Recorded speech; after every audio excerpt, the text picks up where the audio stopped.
iPro is one of the GOATs of Queen Charge Lalo in Legends League, and he's having another insane season. Number 17 in the world. He's in front of Bernal, so it'll be interesting to see who comes out on top in this tussle here. Both of them absolutely amazing. But today, we're going to watch iPro crush Legends League with one of the hardest armies in the game. Alright, let's get into the first attack here, and what better place to start than a ring base. They're terrible generally for Queen Charges because you've got a lot of compact damage, but this base isn't as bad. As you can tell, the core does not have that much damage in it, and more importantly, 2 poison towers. The poison towers are the best sort of tower to run into with Queen Charge attacks, because obviously the Rage Tower is terrible because, you know, there's just too much damage on the base for the healers to counter. And the Invis Towers aren't great. They're alright, but especially if there's 2 Invis Towers, that can mess with your Queen's pathing. So starting the Queen Charge from the bottom here, Queen will go to the right, but I want you to have a look at what he does with, like, his balloons and baby drags. Also, look at that Headhunter, pulls the CC. Perfect. You'll love to see it. So the entire CC comes out with, and that's going to be quite chill for us. Now, Queen is kind of chilling over here. I don't know if he wanted the wall break to go here or to the gold storage. I believe he wanted it to go to the gold storage, but that's fine, because you'll see what he does here. So the baby drag on the left-hand side is going to clear a huge funnel and basically make it impossible for our Queen to go that way. Now, look at all these sneaky gobs on the top side. We're trying to funnel for our king, and what better time to funnel for our king than when our Queen's under no damage? Have a look at this freeze. Perfect. Literal perfection from that freeze. Good wall breaker timing as well, so the Queen's going in nicely. And we're just spamming in the wall breakers to open the base. Yet again, another perfect freeze. How does he keep doing this? And then a great invis. The Queen was going to go left there, but uses it to keep her to the right because that's where we've got the opening to the core of the base. King on the top side. RC with the King. You'll see him do this a lot today. King and RC together because the King's the best tank for the Royal Champion, so use them in combination. Poison Towers on our healers, but that's alright. And the Lalo's coming in from the top side. King and RC still doing their thing. We have to freeze that multi, and we actually rage the balloons as well. We got to get through that quickly, otherwise our loons are in trouble. And have a look at the loon pathing here. It's super nice. We pop our Queen ability. Unfortunately, she is about to go down. Nice Warden, look at that. And then the haste spell coming in as well. And look at this, he's only just used his siege machine. He was able to save onto that siege forever. Now, unfortunately, the Headhunters do not take down the Royal Champion, and you'll see that's probably the biggest struggle he has with a lot of the attacks today, is killing the last defensive air hero. But I mean, this is clapped, isn't it? Look at it. Not even close. The Stone Slammer just opens, and despite it being a ring, and despite rings being terrible for this army, iPro collapse it. This base is disgusting. I hate it, and look at it. We've got 2 Invis Towers, and look at the amount of buildings the Invis Tower covers. This is something you have to know when you're doing attacks. You have to know how much those Invis Towers, how many buildings it covers, because otherwise you won't know when to freeze the Invis Tower, because obviously when you're charging the Town Hall, you need to use those freeze spells well, so the Invis Tower doesn't invis the buildings, particularly the Town Hall. Now look at this. Disaster.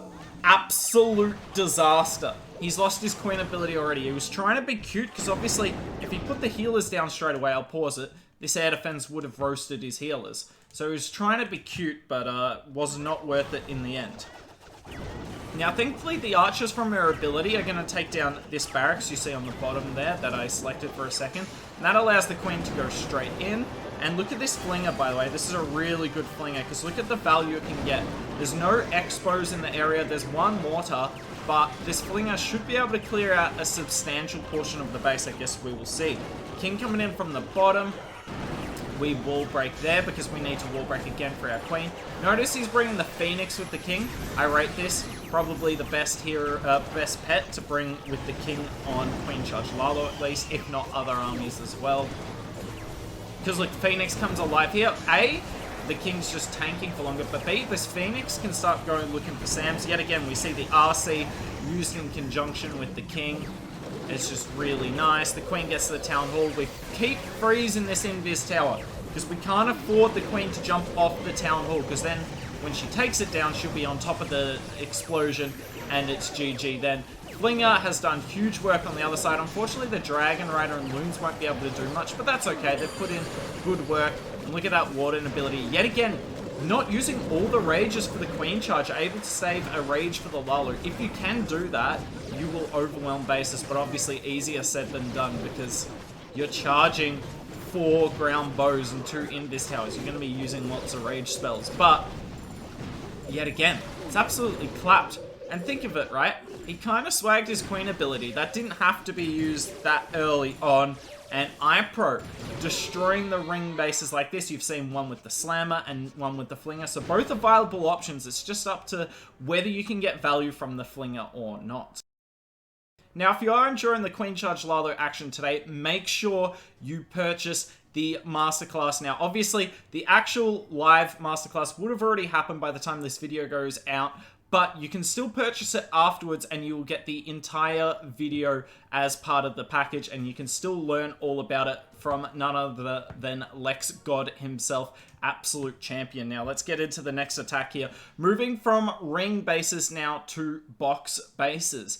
Box bases offer a completely different thing for queen charging, so we'll see how iPro goes about this here. Now, box bases are the most common style of base in higher legends at the moment, particularly box bases with like these core rage towers. Look at that rage tower. Gets 3 multi-infernos. So it's pretty, you can be pretty confident that that's impossible to Lalo.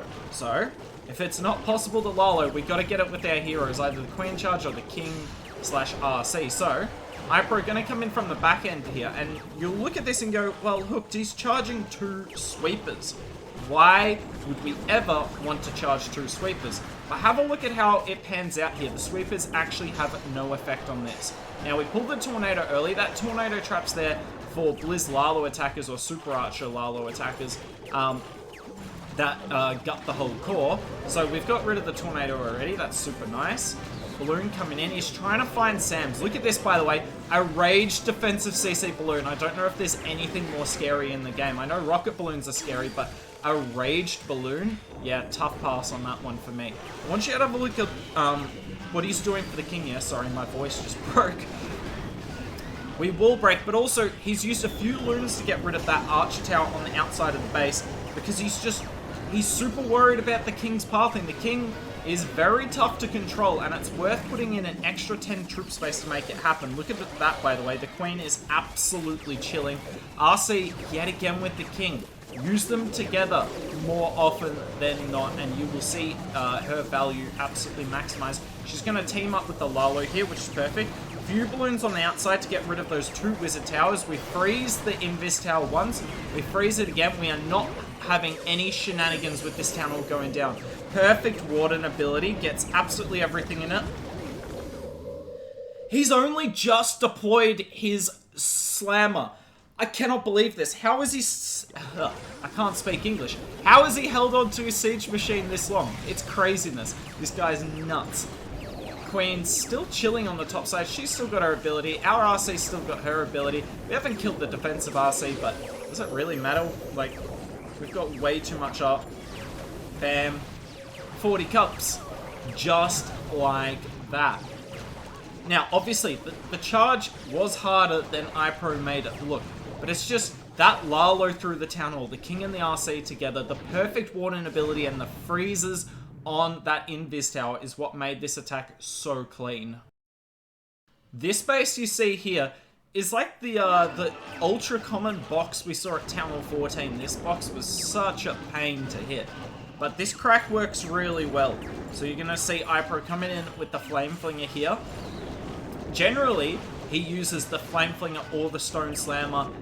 In the replays I had for you guys today, it was about 50-50 on both. He did have one with the Blimp. I don't think I'm showing that in today's video, because obviously he is using the Dragon Rider and 5 balloons. Now, we can talk about that a little, because at Town Hall 14, the Dragon Rider balloons was absolutely much better. Town Hall 15, you can use the Dragon Rider and balloons, you can use the Yeti bomb. It's up to you and what you feel more comfortable with. Now, unfortunately, the two ways you go about the attacks will be completely different. So, for instance, if you're using the Yeti bomb, the attacks where you see a Stone Slammer, you might not do it as much. But if you're using the Flame Flinger, it doesn't matter whether you got Dragon Rider balloons or Yetis, you will do the same thing. So, for instance, this attack would be the same, Yetis or not. It's just up to you, honestly. I'm not going to tell you one way or another. I prefer Dragon Rider balloons, but at Town Hall 15, you can make a case for either of them. Yeah, do what makes you happy. I mean, it's a game after all, right? You've got to enjoy yourself. King and RC doing great work on one side. Flinger's killing it on the other. Watch how long this Flinger's going to live as well, by the way. It's absolutely mental. The Poison Tower goes on our RC, which is nice. I want you to have a look at this Hound. I'm actually going to pause it for a second so we can talk about this. There's only one air defense up at this point, and that's this one. Now, iPro could send the Hound from over here if he wanted, because that's actually tanking for his Lalo a bit more. But the Hound just goes across here, and it won't really do a lot.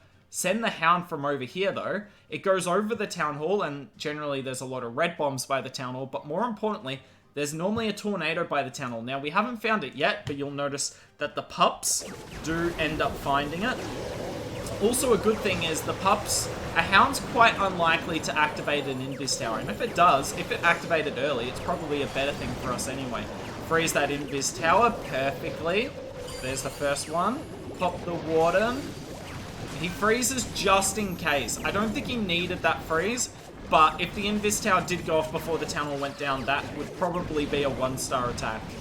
So worth the one freeze, considering that we're kind of chilling on spells. Flame Fling is still doing absolute work, and this is a wrap. GG's to iPro there. This attack was fun to watch for me, because it was like the old school approach to taking down this base. Yes, there's monoliths and spell towers at Town Hall 15, that doesn't mean you can't do these old school approaches that you saw.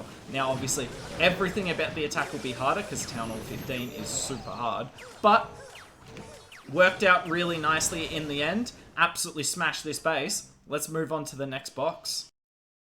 Now, if you don't enjoy charging the back end of the base because you don't want to Lalo the Town Hall, which is understandable. Laloing Town Halls on box bases, people like iPro make it look easy, but it is absolutely not easy. So if you'd rather Queen Charge the Town Hall, there is hope for you. Now, I wouldn't recommend to do this on every box. Queen Charging the Town Hall is just more, some boxes it will work, but not all. Same as any attack really, but particularly Queen Charging the Town Hall on boxes. So if you don't want to charge the back end, try this. So, coming in from the side, Single Inferno is going to be a pain. Now, we've got to set a good funnel here. So he pops the King early, which is really smart. And look at this. What's the Queen going to go for next? She's going to step in. Beautiful. And go for that Town Hall. Now we freeze just in time. Jeez, that was close. Freeze that Invis Tower just in time. Bam. And this is quite a nice time for it to Invis, because the Queen's not really getting in any additional trouble for taking the Town Hall down. So, sounds like an absolute win to me. That's the one weakness of the Invis Towers, is that some of the time they can do absolutely nothing, whereas with the Poison and Rage Tower, you always know that they're going to be doing something, unless you can trigger them super early. Now, King is doing a great job yet again, coming in with the RC, but this RC was on quite a delay, so keep that in mind. You don't always have to send the King and then the RC immediately, particularly with the Phoenix being a thing. The King is going to live a long time. RC and Stone Slammer are doing a good job. The Monolith is hitting hard. Look at this, Queen's under a lot of damage. Nice freeze, but unfortunately it's a little bit late. And look at this. Look at this, so he's gone quite heavy on loons up the top here, because he wants all these loons to path across the middle really nicely. If all these loons just go up and out, we are in a lot of trouble. So, you know, when it comes to Queen Charge Lalos and the Lalo portion of it, a lot of people spam kind of on the same spot. I've done it a lot, and you can get away with it. But if the pathing's really wide, like you see on this one, it may be better to spread your loons out.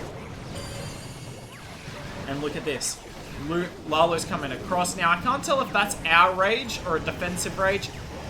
I think it's a defensive rage and a haste spell of ours. It's so hard to tell. We actually swag the invis there because the queen dies through it. But look at this. That warden ability just was so strong. And I know I said on the first box that Laloing like 3 multis, particularly if they're raged, is terrible. And you generally don't want to do it. But if you can delay your warden ability and use a haste spell through the area, you can kind of overwhelm it very quickly. iPro making this Lalo look super easy, but it absolutely wasn't. GG's to him there. So we've seen some ring bases, we've seen some box bases. Hopefully that helps you take down those bases in the future. There's one more style of base I want to show you. Did you guess correctly? Yes, it is the diamond base. These are slightly more common than they used to be, but still not that common. It's very much a ring and box meta. But I figured I'd show this because diamond bases, obviously, they don't have as much damage in the same spot of the base. You're less likely to see rage towers on them as well. So that actually makes queen charging a viable option. So that's why I really want to show you guys this style of base, because if you want, you can use Queen Charge Lalo on this base. Now, diamonds, notoriously hard to triple, also, you know, generally quite easy to 2-star, so you're less likely to 1-star it, but Queen Charge Lalo, viable option. I really like this attack here, because look at it, there's not that much damage around the Town Hall. And obviously, you don't really want to charge the Town Hall if you can help it these days, because there's just so much that can go wrong with charging the Town Hall. But if there's not much damage around the Town Hall, a lot of the time, you can just get it down for free with your king. So obviously, we're not going to be using our RC with the king here because she would get 0 value. But look at how much easier this charge looks now that that Town Hall is down. So the queen's kind of chilling. We also get a CC pull with the king. Like, that king put in absolute work. And he's going to come back to life here as well. I don't think he's going to do a whole lot with the Phoenix here. But hey, can't really complain about that. So queen's doing her thing. And we're just going to Lalo from the opposite side here. Obviously, we don't really want to fight a sweeper. It's not fun leaving the eagle up to last. But it's a better alternative than fighting not 1 but potentially 2 sweepers. Now queen's in trouble. We'll pop her ability. Lalo's coming across nicely. Look at how good the timing is. Unfortunately, look at that. The warden was nowhere near the balloons. Not really iPro's fault. So the warden ability doesn't do much, and we actually lose a lot of balloons through that. But look at that. 1 rage already used. This is the 2nd rage used with the Lalo. RC is in the core. She's rage, destroying that defensive king. Loons get onto the eagle. There is the NATO there, but it is too late for this base. Now, this isn't going to look crushed at all, but in my opinion, this is crushed because our RC is still up. And she's got her ability. We will use it here, but this was not necessary at all. Absolutely clapped from iPro here. Really nice attack. Anytime you can get like the Town Hall down for free with the king on a diamond, do it. Like, he had to use an invis spell on the king, but still, absolutely worth it. Alright, this base isn't as much a diamond as it is a teaser. It's like it's halfway between both. I call this like a diamond teaser. Some people call it a teaser. Regardless, figured I'd put this in because a lot of you in lower legends will run into this style of base quite common. See how Queen Charge Lalo goes on this. Now, sorry for this video going so long. Generally I try and keep it short and sharp, but there was just 7 attacks I wanted to show you guys, honestly. Because they're all good in my opinion. Now, if you have made it this far into the video, first of all, you're awesome. Second of all, let me know down in the comments below if you'd like to see like a full-on Queen Charge Lalo guide, maybe. I know it's not the most common army at the moment because a lot of the people can't really pull off this army. It's just too difficult. But if you'd like a Queen Charge Lalo guide, let me know and we can see about making that happen. In the not too distant future. Look at this wall break, by the way. It's perfect. He deliberately hits the junction because he's given his queen options here. Because he knows she's going to get the Town Hall, but he doesn't necessarily want her to just stand on the Town Hall poison. So open as many compartments as possible so she's not stuck on that pesky poison effect. But yeah, if you want a Queen Charge Lalo guide, let me know down in the comments below. And yeah, we can potentially look at making that happen. King doing a good job. Notice, yet again, using the RC with the king, but not immediately. Lets the king set a funnel for the queen, and once he's happy with where the king is, then comes in with the RC. Now, our RC is not going to get much here. Goes straight into the defensive queen, not much you can do, but, I mean, We've gotten rid of the Monolith. We've gotten rid of all the heroes, the Town Hall, CC, both Scatters and both Sweepers. We're in a pretty good spot here. I love this. Deliberately puts a few loons out in front of the Slammer to tank the single Inferno so that the Slammer doesn't get wrecked immediately. It will get wrecked now, but it's at least it's not getting wrecked straight away. Lalo's coming across. Haste spell and the Warden ability will come in any second. Not even sure we needed that Warden ability. I'm pretty sure this base is crushed, but here we are anyway. Diggy's doing a good job, actually stuns the Eagle. We have so many balloons up. GG's to iPro there. And there you go, guys. You got to see attacks from, I believe, if not the best Queen Charge Lalo player we have in Legends League, top 3. This guy's absolutely insane, does it season after season. So firstly, thanks to iPro for sharing the replays. You're absolutely awesome, man. And I hope you guys in the comments enjoyed this. If you did, please give the video a like. It helps the algorithm, and also, you know, I think this sort of content should be shown to the masses. But yeah, let me know if you want a guide down in the comments below. But that's it from me. I'm hooked. Hope you guys enjoyed the video, and maybe we'll see you soon.